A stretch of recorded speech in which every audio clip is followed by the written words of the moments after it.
النادي الاهلي النهارده بيقدم اداء عالي جدا ضد نادي المصري الند القوي.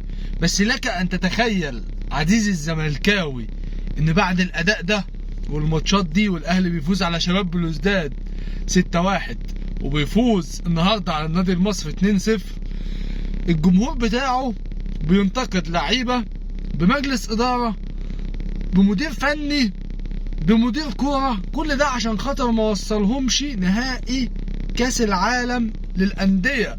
واحنا في نادي الزمالك لو الفريق لعب ماتشين بس ورا بعض حلوين بنطلعوا بيهم السما، لدرجه ان اللعيبه بتتنفخ علينا وعلى الاداره وعلى الاعلام وعلى كل حاجه، ولا بيقدموا اي حاجه. النادي الاهلي بعد البطولات اللي بيحققها دي كلها، وبعد احنا ما رفضنا ان احنا نتصدر الدوري بفرق 4 نقط اقل واجب عن النادي الاهلي، ضيعنا من ايدينا ماتشين سهلين جدا، سيراميكا وطلائع الجيش. النادي الاهلي النهارده بيقاسمنا في الصداره واحنا بنتصدر الدوري بفرق الاهداف، بس كده كده النادي الاهلي عنده ماتش متاجل هيفوزوا ويرجع لمكانه الطبيعي المركز الاول، علشان اللعيبه بتلاقي اللي يحاسبها.